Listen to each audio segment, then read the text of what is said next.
Okay, our subject is a 31-year-old, blurred, male, and he is a big one.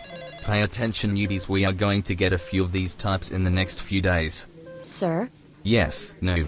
What is a blurred? It is a black nerd. Someone isn't keeping up with their reading assignments. Normally fall brings about a certain level of basic in all of us. This level of basic affects women the most with pumpkin spice lattes.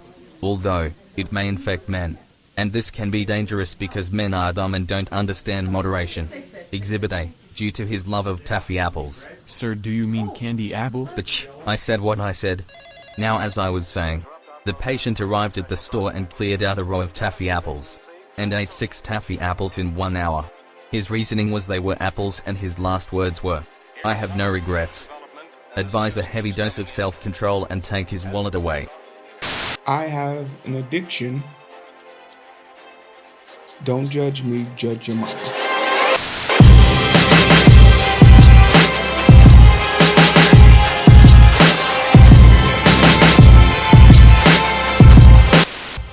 Welcome to another episode of the Identity Booth.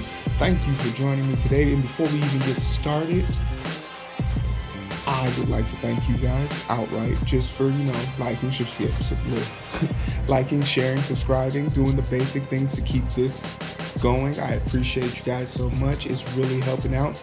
It's right below. Hit it. You're watching it. And you guys are only going to stick around for about 5 minutes. So come on, do your part. Make sure you're saving the world. We're going to talk real quick about the Democratic debate.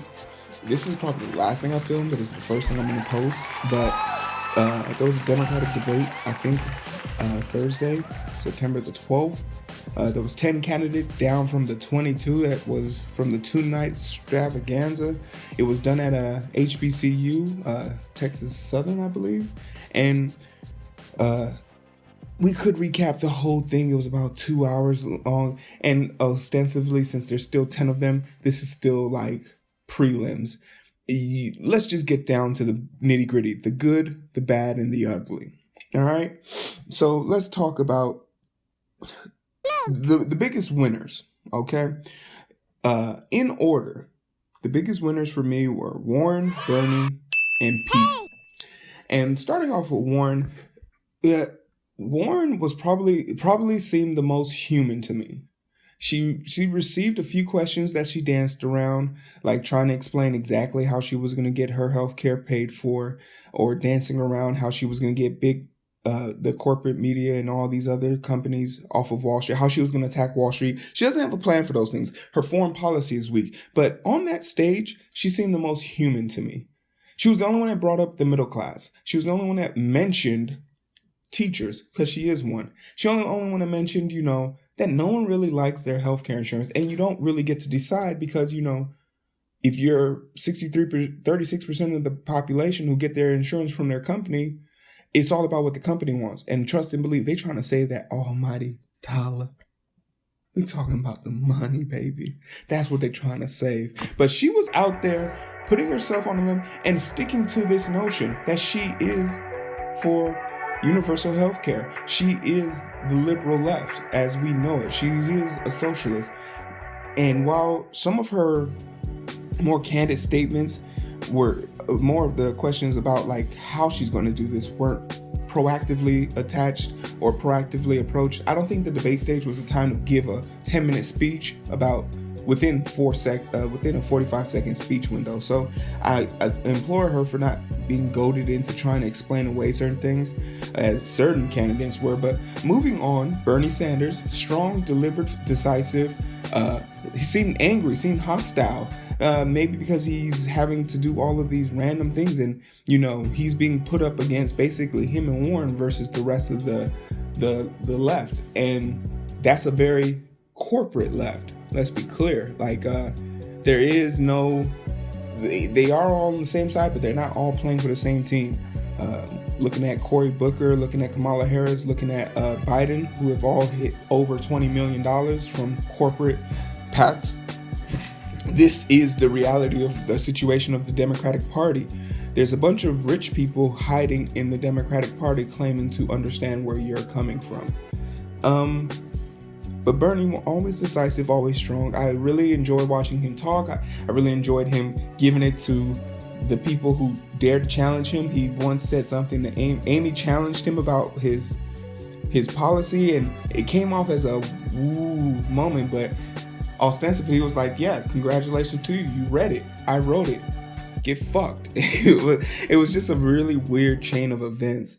And then finally, the person I think really caught me by surprise was Pete Buttigieg. And I had to do some research on this. One, I didn't know Pete was gay. Good for him. But on top of that, I really felt like Pete was the only adult on the stage, even though he's the youngest candidate. And I say that because he seemed to be very docile with his blows, congratulatory with his achievements and his praise, but overall he kept it fair. He stuck to his points. And Buttigieg has a lot of things going against him. I don't think he's doing very well in the polls, but for that day and age, Buttigieg, you got me to Google you and learn something about you. So you must have been doing something right. I know you're a mayor, and there's been some questionable things that happen with black individuals in your community that have kind of left you hanging by the fruit, because if you messed up in your own city as a mayor, how would you do on a grand stage? So whatever the questions will be, I'll be definitely more attentive to you in the future if you manage to make it to the next debate stage. But if we're talking about, the biggest winners, those are my winners in that order: Warren, Bernie, and Buttigieg. And I guess I should say who I would vote for regardless of the situation. And for regardless of the situation, I'm voting for Bernie. In this group, I would definitely be voting for Bernie. So let's move on to the next group, which is my favorite group personally. Why the fuck are you here? These were a group of people on the stage who had no business being on the stage, and I was baffled as to why they were there. Like, who are you? So starting up front, the first person we met was Amy. And Amy Klobuchar, I believe is her last name. She just reminds me of a light Hillary Clinton, like a watered down White Claw version of Hillary Clinton. Just the most basic, and she seems overly opinionated. She seems to have this bravado about herself, which is fine, but who are you? Like, I recognize almost everybody on the stage. Everybody on the stage is known for something, but you are legitimately known on that stage as the who are you person. So I don't know what your points were. I don't really know anything about you. Me judging you isn't even fair, but ostensibly what I was able to derive from seeing you on stage was, no, you look too much like Hillary, and that's just not going to help you. Sorry. So the second person, like, who are you, is someone who we know, and we know because of something bad. And if I say that, you automatically know it's Beto O'Rourke. Beto, true story, lost to Ted Cruz. You can't run for president until you beat Ted Cruz. This is Ted Cruz. This is Ted Cruz. This is who Beto O'Rourke lost to. And I was talking to somebody while I was watching the debate, and they asked me to describe Beto O'Rourke and what I thought about him. And the best thing I could come up with is, have you ever walked into a Family Dollar and you were just, God forbid, but if you've ever walked into a Family Dollar and you were just walking, and then you go to the back left corner and you look down and you see Guitar Hero 2, that's who Beto O'Rourke reminds me of. Because it's like, this isn't a dollar. Also, this is one of the most popular games. It's actually like ranked top 10 most sold games in the world. So what is in it? Is there a game in here? Is there just a guitar in here? If you only buying the guitar, why? Not like, do you already have the game? Do you still own a PS2 in 2019? So many questions I had. And every time these questions come up, Beto O'Rourke just seems to not be diligent in his ability to answer them.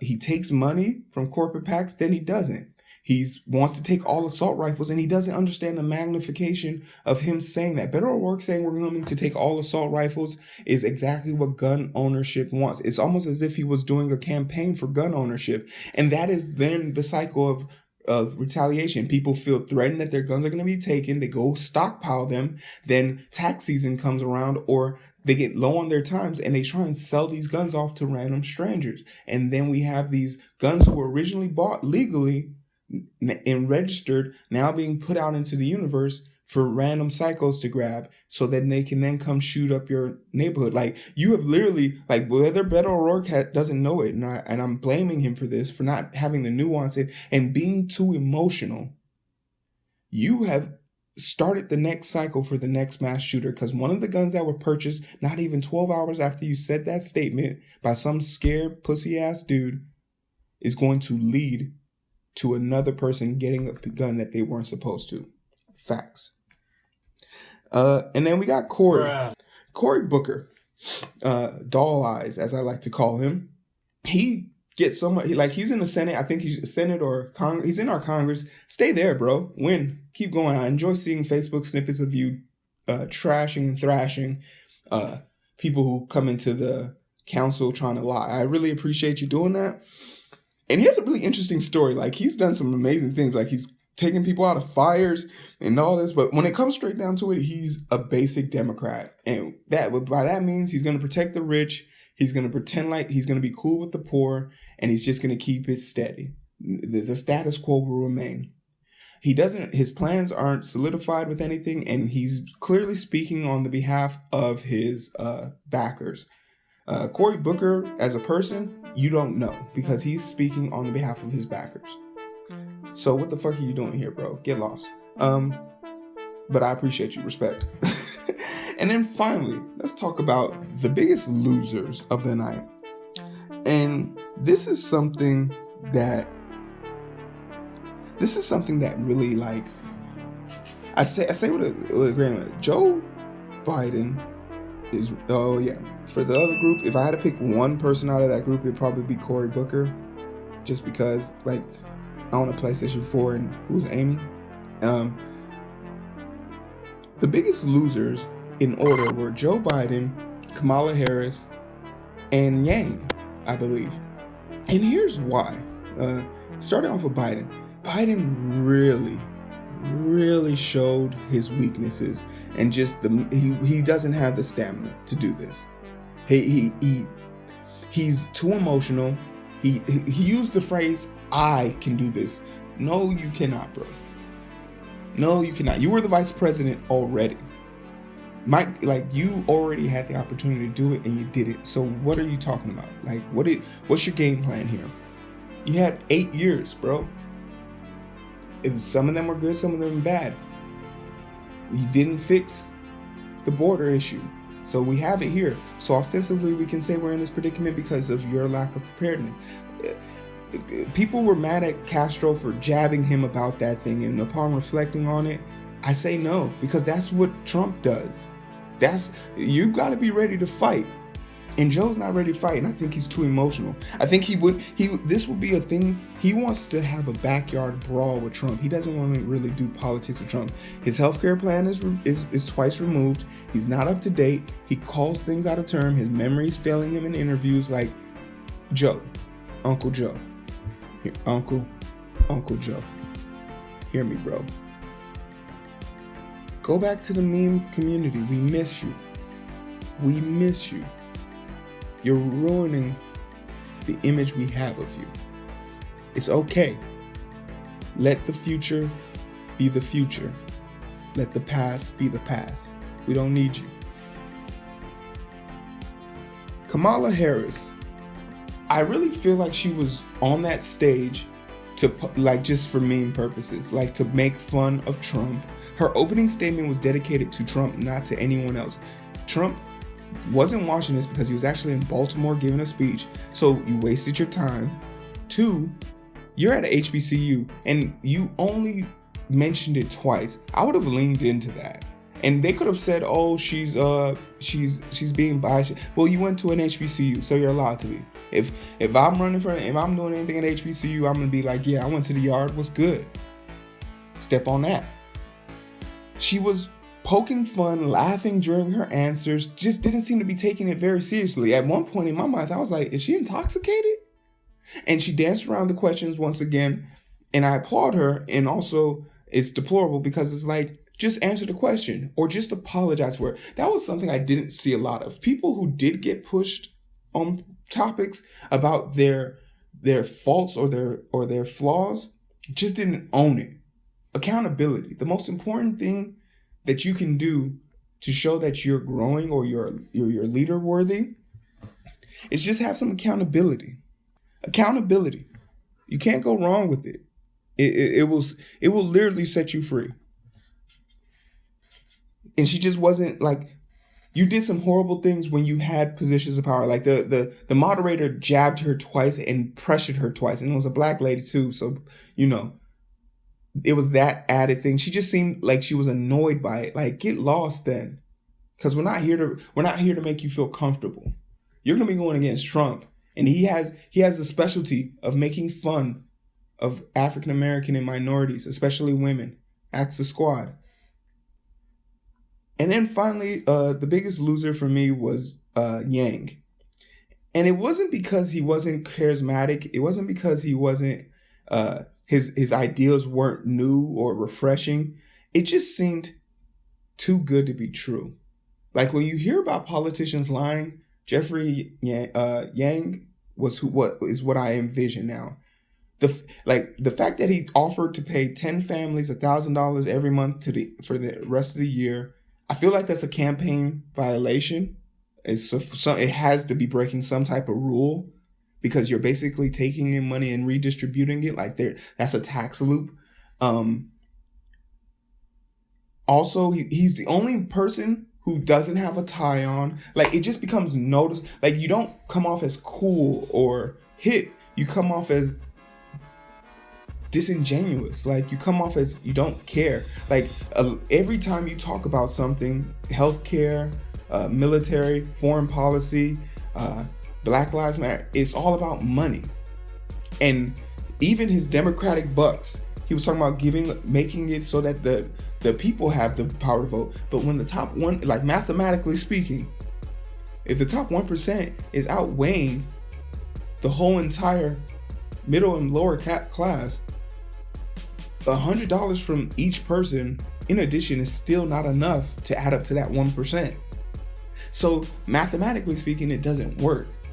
So your thoughts are, you're gonna try and get people to bribe people who are being bribed by more rich people.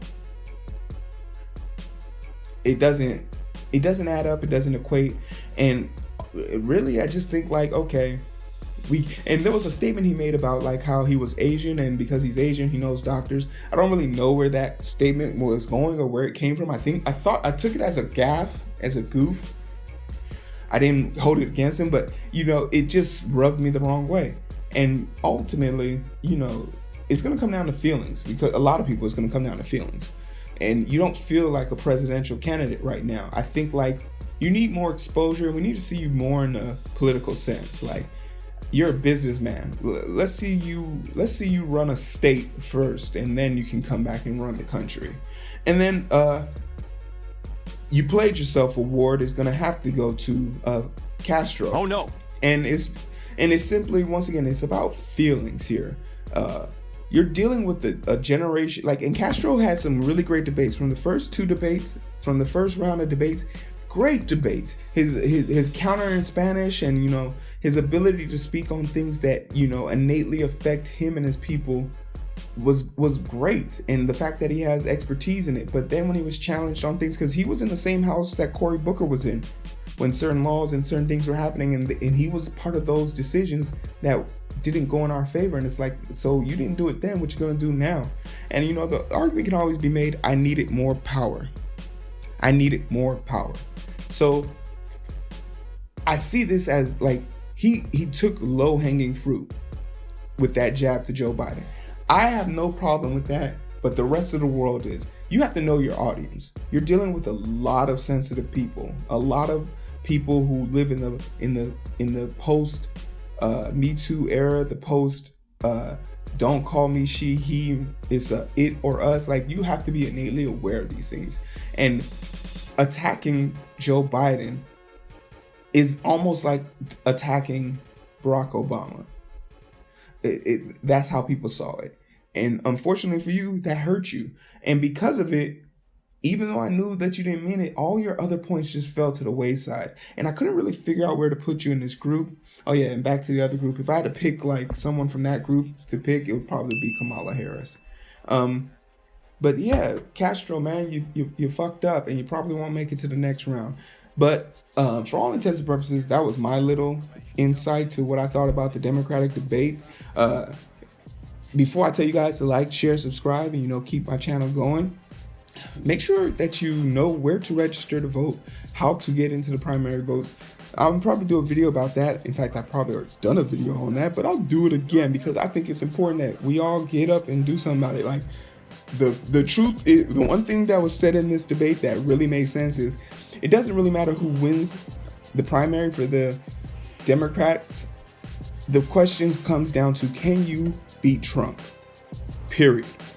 I think they're only legitimate, everyone head to head. So Kamala Harris, Warren, Bernie, Biden, and I think Cory Booker, those 5 of them, I'm not sure, could beat Trump head to head. But the way the polls are set up right now is Bernie, Biden, or Bernie or Biden is switched. It's either one, it depends on which poll you're looking at, but Bernie, Biden, Warren, and then I think it goes Cory, Kamala, and Pete. All of them can beat Trump head to head, but Trump is only getting stronger in the Republican Party. Legitimately, if all the Democrats vote, unlike in 2016, we win. There's no debating that. So we just got to go out there and vote. So for all intents and purposes, guys, I appreciate you. Thank you for joining me in the booth. Make sure you like this. Make sure you share this. If you made it this far, just subscribe. Help a brother out. Like, I need it. I love you guys. Take care. I'm parched.